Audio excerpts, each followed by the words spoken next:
회사에서 알면 제 꿈을 이제 이루는 거에 있어서 이제 큰 문제가 생길 것 같은 거예요. 나는 안 싸울 거야. 나 그냥 나 때려. 얼굴만 빼고 때려줘. 제 퉁퉁 부은 모습을 보면서 또 울어요. 아, 내가 왜 이렇게 됐지? 너무 미련하기도 하고 너무 슬펐어요. 그런 내가. 꼭두 새벽에 엄마한테 전화가 오는 거예요.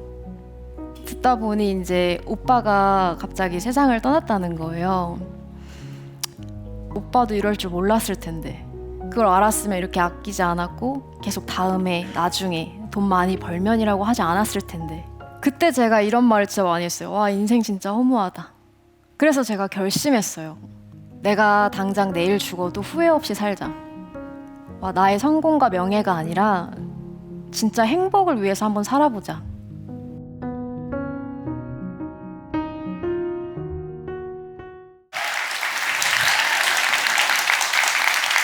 네, 안녕하세요. 네, 저는 최근에 가장 낯선 바다에서 가장 나다워졌다라는 책을 내기도 했었는데요. 지금은 그냥 한국에서의 삶을 잠깐 내려놓고 인도네시아 발리에서 행복하게 살고 있는 사람입니다. 많은 분들이 제가 발리에서 살고 있다고 하면 되게 많은 궁금증을 가지고 계시더라고요. 왜 갑자기 발리로 갔지? 발리에서 사는 이야기를 하기 전에 한국에서 어떻게 살았는지 한번 얘기를 오늘 하고 싶은데요. 저는 30년이 넘는 시간 동안 많은 통제와 강박 속에서 살았던 것 같아요. 태어나서 진짜 제 기억이 시작되는 순간부터 꿈이 가수였거든요. 한 번도 바뀐 적이 없어요. 말을 제대로 하지 못했던 아기 때부터 그냥 들리는 대로 막 따라서 노래도 부르고, 조금 더 커서는 이제 동네 아주머니들한테 전화해가지고 우리 집으로 와라 해서 이제 다 불러 모아놓고 춤추고 노래하고 이런 걸 좋아했었어요. 그래서 이제 초등학교 고학년이 되어서는 이제 친구들 따라서 오디션도 한번 보러 다니고, 그리고 이제 또 운이 좋게 캐스팅이 돼가지고 그런 기회도 얻게 됐었는데요.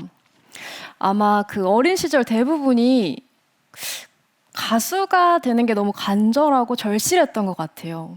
그게 어느 정도였냐면, 제가 한 번은 다른 학교 친구랑 싸움을 했던 적이 있어요. 싸움이라고 할 수 있나요? 지금으로 말하면 학교 폭력에 약간 휘말렸던 것 같아요. 저는 이제 잘 모르는 친구였는데 제가 이제 자신의 이야기를 좀 안 좋게 하고 다니는 걸 들었다면서 저랑 싸우고 싶다고 하더라고요. 근데 그때 이제 저는 그냥 무서워가지고 나는 안 싸울 거야. 나 그냥 나 때려. 그냥 나 얼굴만 빼고 때려줘. 왜냐하면 그때 이제 연습생 생활을 하고 있었기도 했고 제가 교정을 하고 있어가지고 맞으면 조금 이제 다음 날 티도 많이 날 것 같고, 이제 회사에서 알면 제 꿈을 이제 이루는 거에 있어서 이제 큰 문제가 생길 것 같은 거예요. 그래서 정말 머리끄덩이를 잡힌 채로 계속 맞았어요. 그냥 난 진짜 가수가 돼야 되니까 여기서 망하면 안 돼. 이런 생각으로 계속 이제 머리끄댕이 잡힌 채로 맞다 보니까, 근데 그 친구도 이제 제가 계속 맞기만 하니까 조금 그랬나 봐요. 마지막에는 너도 때려 하면서 제 손을 가지고 막 이렇게 때리라고 하더라고요. 지금은 웃으면서 얘기했는데 이 사건이 이제 그 이후로는 저한테는 굉장한 트라우마가 돼서 혼자 다니는 것도 되게 무서워하고, 그리고 사람을 잘 못 믿게 됐어요. 그 10대 시절을 생각해 보면 매일 학교 끝나고 이제 바로 회사로 가서 연습하고 그리고 레슨 받고, 근데 이제 20살에 데뷔하기 전까지 6년이라는 연습 시간 동안 되게 한 회사에 있었던 게 아니라 여러 회사를 돌아다녔어요. 그 치열한 평가와 경쟁 속에서 실패를 해서 회사를 떠난 적도 있었고, 또 그 어린 시절에 그 어른들의 정신 싸움에 휘말려가지고 이유도 모른 채 제가 잘린 적도 있었고, 또 회사가 없어진 적도 있어요. 하루아침에 굉장히 유명한 선배님이 이미 소속되어 있었고 유명한 연습생도 많았는데 어느 날 절 부르더니 내일 이제 회사가 없어질 수도 있을 것 같다. 안 나와도 될 것 같아. 그냥 다른 회사 알아봐. 이렇게 하더라고요. 그냥 그렇게 이제 계속 포기하지 않고 했는데 이제 제 주변 친구들도 와, 너 진짜 독하다. 어떻게 그렇게 한우물만 계속 팔 수 있어? 그냥 이런 식으로 말하기도 했고 저희 부모님은 괜찮아 천천히 해도 돼 성인 돼서 해도 돼 라고 이렇게 말씀해 주시기도 했지만 그때 저에게 쉰다는 거는 회사에서 잘린다는 거고 또 쉬면 내 꿈은 이루어지지 않는 거라고 생각했기 때문에 그냥 다 제 꿈이 물거품이 될 것만 같았어요. 쉬면. 포미닛으로 데뷔하고 7년 동안 정말 열심히 좀 살았던 것 같아요. 그리고 7년이란 이제 계약 기간이 끝나고 새로운 도전을 하게 됐어요. 제가 이제 배우라는 꿈으로 다시 새롭게 도전을 하게 됐는데 제가 사실 그때 딱 나 배우 돼야지 했던 건 아니고 사실 데뷔하고 나서도 이제 회사에서는 제가 대학 가는 거를 그렇게 좋아하시진 않았어요. 왜냐면 바쁜데 제가 그 입시 준비까지 한다고 하니까 넌 이미 데뷔를 했는데 왜 대학을 가고 싶냐라고 했지만 저는 이제 나중에 연기도 좀 해보고 싶어서 제가 따로 스케줄 없는 시간에 입시 준비를 해서 이제 연극학부에 또 다니기도 했었고 그래서 배우로 이제 시작을 하면서 정말 많은 오디션을 봤어요. 진짜 몇 개인지 셀 수도 없을 정도로 많은 오디션을 봤고 그리고 그 오디션들이 정말 뭔가 답이 없는 시험을 보는 것처럼 정말 안 풀리더라고요. 제 욕심과 마음처럼 막 안 되더라고요. 또 그렇게 점점 일하지 않는 시간이 많아지다 보니까 제가 그 전에는 쉬는 법을 몰랐잖아요. 그 또 쉴 줄도 모르고 어떻게 쉬어야 하는지도 모르니까 몸이 아파오더라고요. 제가 포미닛 때는 진짜 머리만 대면 잤거든요. 뭐 그때 저의 생활은 차에 타면 자고 문 열어주면 춤추고 노래하고 다시 차 타서 문 닫으면 자고 이런 생활을 하면서 정말 잘 잤어요. 머리만 대면 잤어요. 근데 이제 일이 없어지고 쉬고 생각도 많아지고 그런 시간들이 길어지다 보니까 잠을 못 자는 거예요.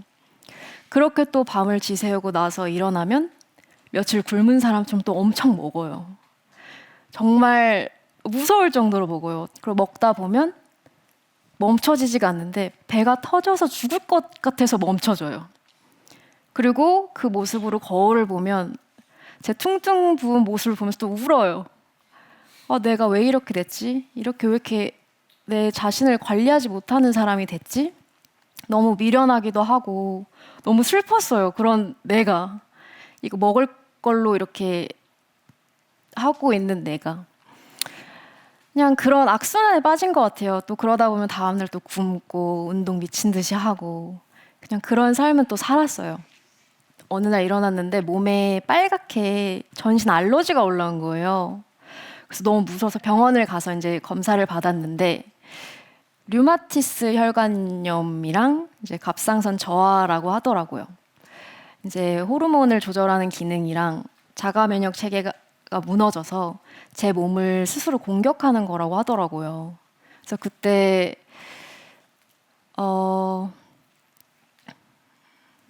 진짜 많은 약도 먹고 많은 병원을 다녔고 그러면서 고치려고 노력을 했지만 안 고쳐졌어요. 점점 더 심해지고 폭식증도 너무 심해지고 불면증도. 그래서 그때는 잔날이 거의 없었던 것 같아요. 그리고 제대로 식사를 한 날도 없었던 것 같고 그렇게 여느 때와 같이 밤을 이제 꼴딱 새고 겨우 잠깐 얕은 잠에 들었던 어느 날 꼭두 새벽에 엄마한테 전화가 오는 거예요.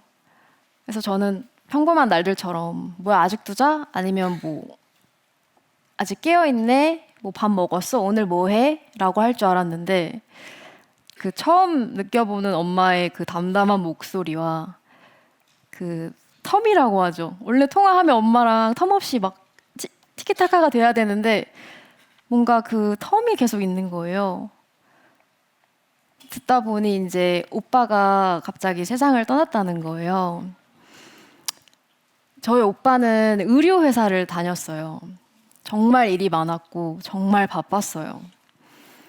그래서 가끔씩 특별한 날 이제 가족 외식을 하게 되면 못 오는 날도 많았고 아니면 밥만 먹고 정말 바로 가는 날도 진짜 많았어요. 뭐 제가 가끔 쉬는 날 있어서 본가에 가면 집에 없는 날도 정말 대부분이었던 것 같아요. 그리고 오빠는 항상 회사를 다니면서 목표하는 만큼의 돈을 모으면 나 혼자 한번 살아보고 싶다. 독립해보고 싶다. 아니면 장기로 여행을 한번 가보고 싶다. 아니면 내가 돈을 이만큼 모으면 내가 진짜 하고 싶은 일을 하고 싶다. 그때는. 이런 말을 진짜 많이 했었거든요. 그런데 그 중에 오빠가 이제 첫 번째로 하고 싶다고 했던 독립을 한 지 얼마 안 됐을 때였어요. 이제 그러다 보니까 이제 오빠가 그렇게 되고 혼자 독립한 집에 가서 이제 유품을 정리하는데 오빠가 했던 말들이 계속 떠오르는 거예요. 그리고 이렇게 일만 하다가 그렇게 됐다는 게 또 하고 싶은 걸 다 하지 못했다는 게 너무 슬프고 안타깝더라고요. 집안에 이제 정리하면서 온통 다 새 거였어요. 가전제품도 새 거였고, 뭐 새로 산 전자기기들도 너무 많았고, 포장지 그대로 이제 있고, 그냥 모든 것들이 다 새 것들이 널려져 있는데, 이 모든 거를 사용하지 않고, 사용하지 못하고, 이렇게 떠났다는 것이 너무 마음이 아프더라고요. 또 이런 생각도 들었어요. 오빠도 이럴 줄 몰랐을 텐데. 그걸 알았으면 이렇게 아끼지 않았고 계속 다음에 나중에 돈 많이 벌면이라고 하지 않았을 텐데. 와, 얼마나 후회가 될까. 진짜 수많은 생각이 들더라고요. 그러면서 그때 제가 이런 말을 진짜 많이 했어요. 와, 인생 진짜 허무하다. 전 그전에는 이런 말을 해본 적이 없거든요. 근데 그걸 느끼고 오빠의 일을 겪고 그 유품 정리를 하면서 와, 진짜 인생 허무하다. 이런 생각이 많이 들더라고요. 그리고 오빠가 그리울 때마다 계속 생각날 때마다 이 생각들이 계속 들었어요. 똑같은 생각들이. 그래서 제가 결심했어요. 내가 당장 내일 죽어도 후회 없이 살자. 와, 나의 성공과 명예가 아니라 진짜 행복을 위해서 한번 살아보자. 그리고 무엇이든지 다 미루지 않기로 했던 것 같아요. 미루지 말고 아끼지 말자. 내가 하고 싶은 거 있고 원하는 거 있으면 그냥 바로바로 하자. 그 생각들이 이제 저를 아무 고민 없이 발리로 떠날 수 있게 해줬던 것 같아요. 그래서 제가 발리에 가서 뭘 했느냐면 이제 가서 가고 싶은 것도 다 가보고 뭐 먹고 싶은 것도 다 먹고 하고 싶은 것도 다 하고 막 예전에는 제가 가고 싶은 거나 하고 싶은 거 있어도 나중에 돈 많이 벌면 뭐 이런 식으로 내가 원하는 목표 이루면 그리고 먹는 것도 칼로리 체크하고 영양 성분 체크하고 뭐 당이 얼마인지 그리고 요즘에 뭐 제로 칼로리 이런 거 많잖아요. 그런 것만 찾아서 먹고 했었는데 발리 가서는 사실 그런 게 팔지도 않고 그러다 보니까 그냥 신경 하나도 안 쓰고 먹고 싶은 거 다 먹고 혼자서 뭔가 제가 사실 한국에서 지냈을 때는 혼자서 뭘 해본 게 없어요. 뭐 혼자서 카페에서 커피도 마셔본 적이 없는 것 같아요. 혼자 하는 걸 좀 무서워했던 것 같아요. 근데 발리에 가서 처음으로 혼자 가서 카페에 가서 커피도 마시고 밥도 혼자 먹고 매일 남 신경 쓰지 않고 진짜 추레하게 추리닝 입고 그냥 맨 얼굴로 이렇게 다니니까 너무 편안하고 행복한 거예요. 그런 별 사소한 것들이. 근데 사실 이게 발리라서 가능했다기보다는 어쩌다 보니 발리였던 것 같아요. 네, 이전에는 내 마음대로 자유여행도 가본 적도 없고 편하게 밖을 나가본 적이 없어요. 사실 뭐 쉬는 날에도 뭐 피부 관리를 받는다던가 뭐 운동을 해서 이제 다이어트를 더 한다던가 그러니까 한 번도 제가 풀어줘도 된다는 생각을 하지도 않았고 스스로도 허락을 안 했던 것 같아요. 그리고 뭔가 통제해야 될 게 없다는 그 하루가 저한테 너무 좋더라고요. 잠도 잘 오고 그 폭식증일 때는 혼자 있을 때 꼭 터지거든요. 막 이거 먹고 싶고 저거 먹고 싶고 막 계속 배고프고. 근데 그런 것도 이제 잦아들더라고요, 발리에서. 그리고 저도 모르는 사이에 편안함을 찾은 것 같아요. 우선 몸도 편안해지고 마음도 편안해지고 그리고 작은 것에도 감사하고 행복함을 느끼기 시작했던 것 같아요. 그렇게 지내다 보니까 이제 엄마랑도 좀 사이가 좋아졌어요. 뭐 제가 오빠가 이제 먼저 그렇게 되고 제가 발리로 떠난다고 했을 때 사실 제일 이제 좀 반대하셨던 게 저희 엄마였는데 제가 처음에 발리로 이제 간다고 했을 때 정말 많이 싸웠어요. 대화도 많이 나눴고 또 대화를 하다가 끝내지 못하고 제가 발리로 갔어요. 이미 비행기표를 끊어놨거든요. 이제 그렇게 풀지 못하고 발리로 갔는데 어느 날 엄마한테 전화가 오는 거예요. 엄마가 제가 집도 차도 정리 하나도 안 하고 바로 발리로 떠났거든요. 그래서 이제 집을 정리를 해야 되니까 엄마가 혼자 짐 정리를 하러 갔다가 이제 이 집에서 너가 혼자 힘들어했을 걸 생각하니까 너무 마음이 아프다. 그리고 얼마나 괴로웠으면 몇 년을 못 자고 살았을까. 또 얼마나 힘들고 그 지친 마음을 풀 곳이 없었으면 폭식증이라는 병까지 얻었을까. 마음이 너무 아프다 하고 우시면서 전화가 온 거예요. 저는 지금까지 달려야 될 때랑 쉬어야 할 때를 좀 따로 있다고 생각했던 것 같아요. 지금은 달릴 때고 이제 나중에 쉬는 건 나중에 해야 된다고만 생각했던 것 같아요. 뭐 생각해보면 어릴 때 오디션 발탁, 그 데뷔하고 더 큰 무대를 꿈꾸고 주변은 돌아보지 못하고 제가 진짜 경주마처럼 앞만 보면서 달리기만 했던 것 같아요. 그 몸과 마음, 뭐 정신도 병이 들고 있는데도 그냥 계속 밀어붙였던 것 같아요. 제 꿈을 위해서, 하고 싶은 걸 하기 위해서. 그런데 이제는 제가 알게 된 것 같아요. 지금은 건강과 바로 지금 오늘의 내가 가장 중요하다는 걸 알게 된 것 같아요. 뭐 휴식에는 적당한 시기와 완벽한 타이밍이라는 건 없는 것 같아요. 쉼은 우리 삶과 분리된 언젠가 할 것이 아니라 그 삶 속에 녹아 있어야 하는 것 같아요. 저는 오빠 일을 겪으면서 그거를 확 깨달았지만 그리고 여기 계신 그리고 영상으로 보고 계시는 분들도 어떻게 될지 모르는 미래만 생각하면서 현재 자신을 옥죄지 말고 좀 당장 오늘의 행복을 위해서 좀 살펴봤으면 해요. 제가 예전에 한참 일이 잘 풀리지 않아서 힘들어하던 시절에 엄마가 또 이런 말을 한 적이 있어요. 가연아, 너는 꼭 이 일로 성공해야지만 행복하는 거야? 그냥 가수나 배우로서의 삶으로만 성공해야지만 행복한 거야? 엄마가 결혼하면서 이제 결혼 생활도 하고 아이도 키우고 너희들을 키우면서 그런 행복을 느껴봤는데 너도 일상생활 속에서 또 다른 행복을 느껴봤으면 좋겠어 라는 말을 한 적이 있었거든요. 근데 그 당시에는 그 말이 저한테 엄마가 포기하라는 말 같았어요. 그게 이해가 되지 않았고 그냥 너 이제 그만해, 포기해 라는 말처럼 들려서 그때도 싸웠던 것 같아요. 근데 지금은 이해가 되더라고요. 이제 저를 좀 보살피고 저를 좀 저에게 집중하고 이러면서 지내다 보니까 엄마가 했던 말이 이런 거였구나라는 걸 좀 알게 된 것 같아요.